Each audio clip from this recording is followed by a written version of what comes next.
Or you're wondering why I'm dressed up? I have a meeting with Omar, Suleiman.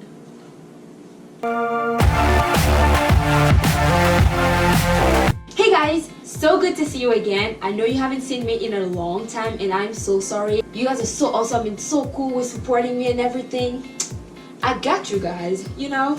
So the setting is a little bit different than what I usually do. It's pretty cool. So shout out to you, TJ. I love you. What? He's my uncle. Somebody requested me to watch and react to a video titled "Why Was There Never a Black Prophet?" And this is actually a video of Omar Suleiman responding to a question. The question is, us meaning Muslims. When I first read the title, "Why Was There Never a Black Prophet?" I was thinking, yeah, why not? To be honest, I've never read the Quran and I probably wouldn't be able to like keep up with the conversation about it. But see, come in for a second. Rumor has it that there's not just one but many black prophets that were significant in the Quran. Hi, my name is Charmelle and I love wearing black every day. Before we dive into the video, which I'm only gonna show parts of the presentation, we're gonna talk a little bit about the person who was doing the presentation, Omar Suleiman. All the information I'm about to give you is taken from Al-Magrit or almagrit.org, and the citation is right down below here. My English professor will be so proud of me.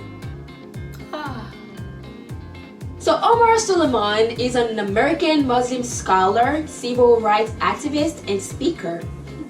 He is the president of the Yaqeen Institute of Islam Research and a professor of Islamic Studies at Southern Methodist University.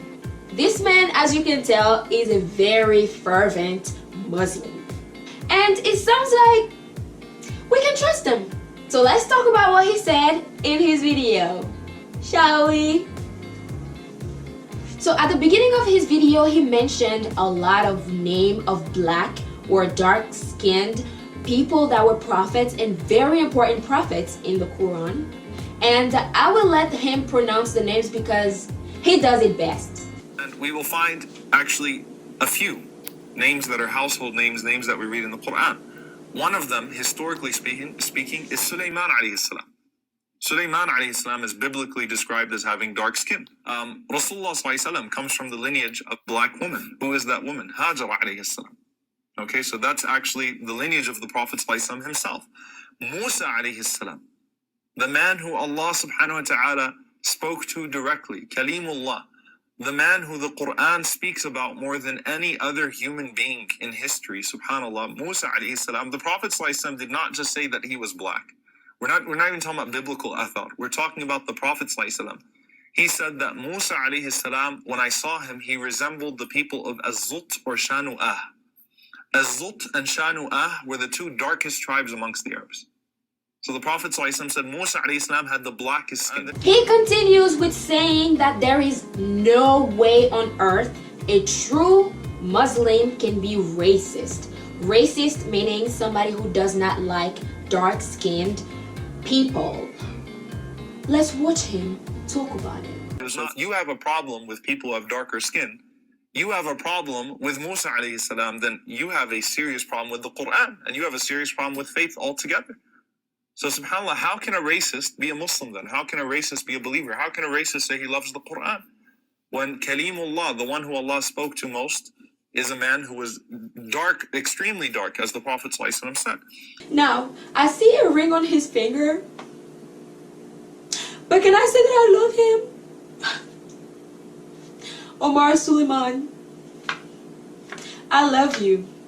No strings attached. He then talks about Jesus. He says that Jesus, who obviously has a different name in the Quran, is a prophet whose image is the most highly politicized in history. Let's watch. Now, obviously, the prophet who you have the most controversy about always in history is Jesus alayhi salam, Isa alayhi salam. Why? Because Isa alayhi salam is the most highly politicized prophet in history, even though he was not himself necessarily political per se, but his image has been politicized throughout history. Actually, subhanAllah, even the earliest days of Christianity after the Apostle Paul, the image that Jesus assumed depended on the culture that Paul was reaching.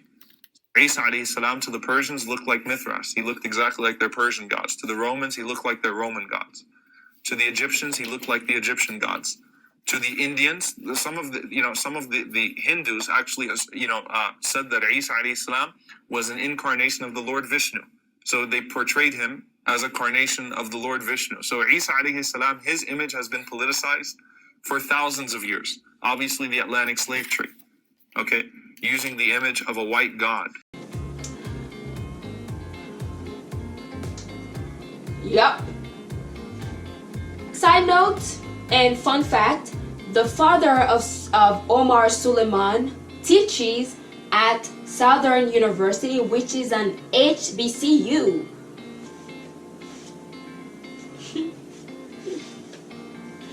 It feels good to be wearing black right now.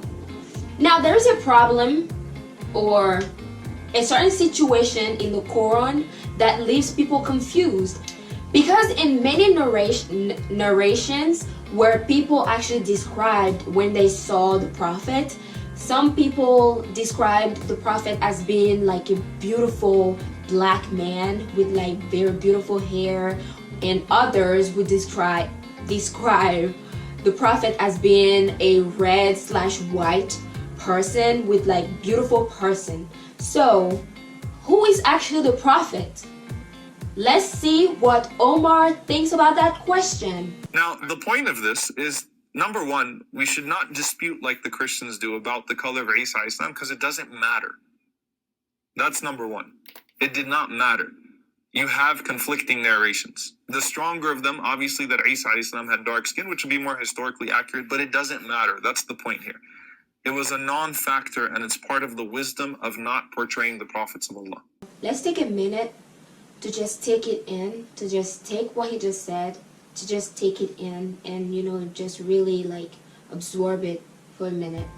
Why does it matter the color of somebody when it comes to religion, where people are supposed to come together no matter who they are, where they come from? Why does it matter so much? Why? When people are just supposed to just like gather themselves and form like a cohort and just preach together and like be a family together and preach the same God, whose skin color or like whatever shouldn't matter to them, because he's God, he's almighty, beautiful. So why does it matter? I don't know. I guess people just have to have that image of somebody, like a person who actually looks like them, to be able to relate to the religion, I guess. I don't know, but I am 100% with Omar, because it does not matter to me what God looks like, as long as he loves me and I feel like I can love him unconditionally. Just take a minute and take this one into, We're almost at the end of this video, and I just wanted to put something out there. So when I was doing my research to make this video, I was researching on Omar Suleiman and like everything, religion and what Jesus has to do with Islam and stuff. I saw a lot of negative comments and like posts and videos saying that Islam is racist.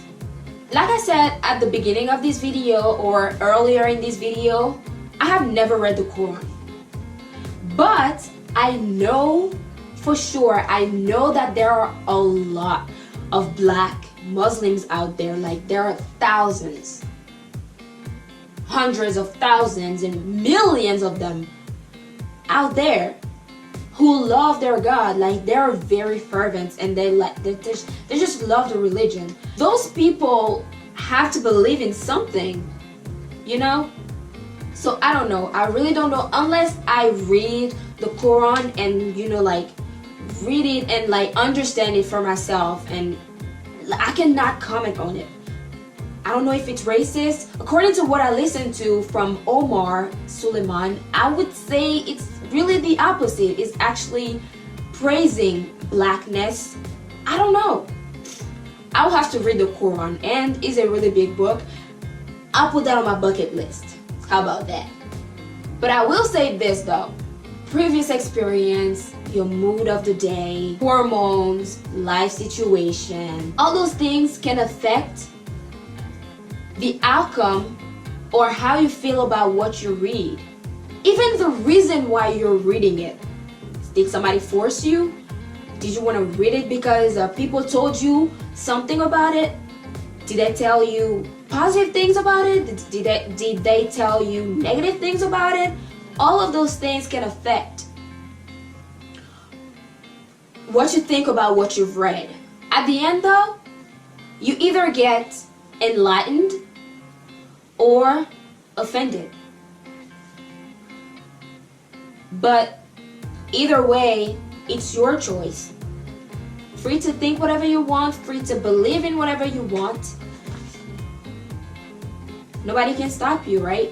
This is officially the end of this video. Thank you guys so much for watching, and before you leave, before you click out of this video, make sure you give it a thumbs up. That means click the like button, and comment below what you think about what Omar Suleiman said, and if you agree with me on the points I've mentioned. If you disagree with me, we can negotiate, you know. Let me know in the comments what you would like me to react to next, and I'll do that as soon as I can, and I promise I will not wait a whole month to do so anymore. Subscribe to my channel because I make really dope reaction videos. Like, come on, this setting is dope. Did I say like, comment, subscribe? Oh, and share this video with your friends because they're gonna probably learn something from it. Like he said a lot, Omar Suleiman, this man, he said a lot of brilliant things in the video also, and you know, you can send this video to anybody, share it with people you love or people you hate. I don't, you know, whatever you want, it's your choice. Subscribe to this channel, and subscribe also to my second channel, which is gonna be somewhere around here, and I'm gonna leave the link of my second channel in the description below, so you can check out my skits, my dance videos, and my singing videos. You guys didn't know I could sing, huh? Yes, I sing, well, in the shower, but you know, it's a free country, right? I can do whatever I want. It's my channel, right? I'll see you guys next time. Until then, Milwap, and whip. Alright, I'm too far, so I'm gonna nay.